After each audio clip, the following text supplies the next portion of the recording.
हार श्रृंगार के जो पुष्प फूल हैं उनके लिए हम मंदिर में प्रयोग में कर सकते कि नहीं कर सकते। और दूसरा हमारा प्रश्न है महाराज जी कि कर्म कांड में आया है कि शुभ प्रकृतियों का उत्कृष्ट अनुभाग बंध है, विशुद्ध परिणामों से होता है, और पाप प्रकृतियों का उत्कृष्ट अनुभाग बंध अशुभ परिणामों से होता है, और इससे विपरीत जघन्य होता है। शुभ प्रकृतियों का संकलित से जघन्य और अशुभ प्रकृतियों का विशुद्धि से उत्कृष्ट जघन्य अनुभाग बंध होता है। तो महाराज जी इसको हम अपने जीवन में प्रयोग में कैसे घटित करें कि शुभ प्रकृति हमारा मनुष्य गति पुण्य प्रकृति है, तो इसका हमें अनुभाग किस रूप में मिला है? पुण्य रूप में मिला है, अशुभ रूप में मिला है, या सब शुभ रूप में मिला? हार श्रृंगार के फूल के संबंध में बहुत बार डिस्कशन हुआ, फिर मैंने इसको प्रैक्टिकल देखा सवाई माधोपुर के अंदर।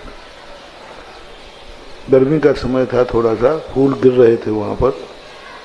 मैं छत के ऊपर वहाँ गया, गर्मी हो या सर्दी हो, कोई टाइम था, तो माली फूल उठा रहा है। मैंने क्यों उठा रहा है? बोले महाराज इसकी केसर बनाते। तो मैंने कैसे बनाते? तो उसने जो बताया कि ये हार श्रृंगार कहलाता है। हार श्रृंगार का फूल उपयोग में नहीं लिया जाता। फूल के पीछे एक डंठल होता है लाल, उस डंठल का प्रयोग होता है। जैसे ये सूख जाएगा, पाखुड़ियाँ और जहाँ पराग, जहाँ जीव रहते हैं उसको तो वो निकाल देते हैं, मात पीछे का जो डंठल है उसको इकट्ठा करते हैं। उस डंठल की केसर बनती है, ना कि फूल की केसर बनती है, क्योंकि फूल तो सफ़ेद होता है और डंठल लाल। तो वो डंठल वो निकाल रहा था, फूल को अलग कर रहा था और डंठलों को इकट्ठा कर रहा था। तो इस स्थिति से लेकर के वह हमेशा, और हमेशा ध्यान रखना, वो फूल गीला काम नहीं आता। गीले फूल की शिकड़ वो नहीं बनती, वो सूखने के बाद ही बनता है। सूखने बाद ही उसका रंग आता है। जैसे लौंग होती है, तो लौंग फूल जैसा होकर के भी जब वो सूख जाती है तब लौंग काम में आती है। जब वो हरी रहती है तो वो लौंग नहीं, वो कड़वी होती है। स्वाद लौंग का कब आता है? जब वो सूख जाती। तो हार श्रृंगार के फूल के दो कारण, एक तो डंठल काम आता है, दूसरा सूखने के बाद काम आता है। वो गीले में सचित्र रूप से उसका प्रयोग मंदिरों में नहीं करते हैं, इसलिए इसमें कोई बाधा नहीं है। फिर भी शास्त्रों में हार श्रृंगार के फूल का कोई उपयोग पूजा में लेने को नहीं कहा गया। हमारे यहाँ चंदन का उपयोग है, केसर का भी नहीं। पहले मंदिरों में चंदन होता था, मूठा होता था, घिसते थे। आज सब उल्टा हो रहा है। चंदन ओम ह्रीं संसार ताप विनाशनाय चंदनम निरुपामति स्वाहा। तो चंदन शीतल होता है इसलिए चढ़ाया जाता था। अब चंदन के स्थान पर केसर चढ़ाते, केसर तो गर्म होती है। तो पूजा में चंदन के स्थान पर चंदन ही चढ़ना चाहिए, और चंदन से ही चावलों को रखना चाहिए। एक स्थान पर मात्र चावल रंगने के लिए जब पुष्प बनाया है, तो जिनसेन स्वामी ने प्रतिष्ठा पाठ के अंदर केसर से रंगे हुए चावलों को पुष्प संज्ञा दी है। तो चावलों को रंगने के लिए हम पुष्प बना सकते हैं।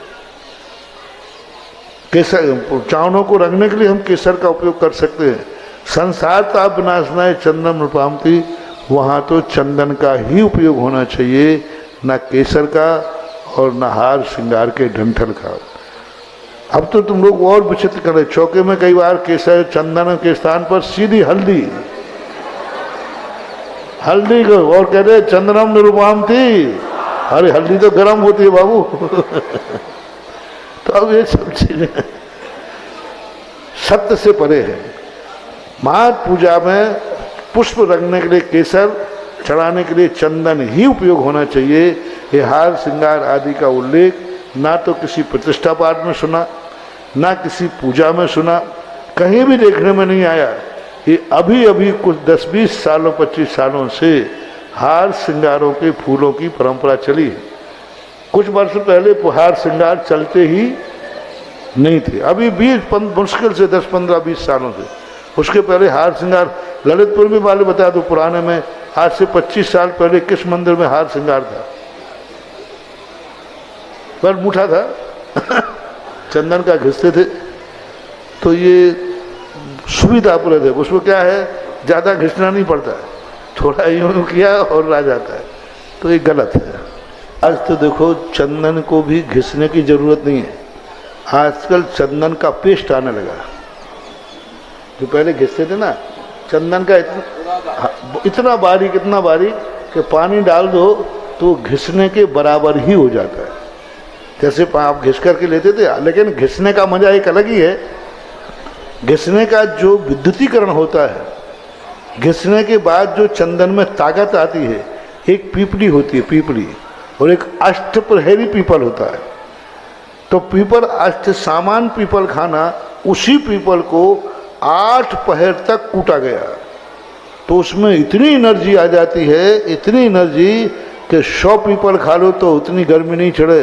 उसका इतना सा भी हिस्सा जो है, रत्ती भरी हिस्सा भी दिमाग को झन्ना देता है।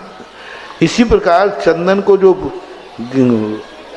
सिलवट्टा पर घिसते थे उसमें ताकत होती थी, वो यहाँ लगाते ही शरीर को ताजगी देती थी, एनर्जी देती थी।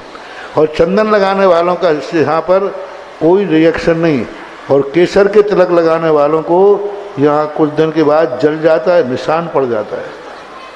तो ये दोष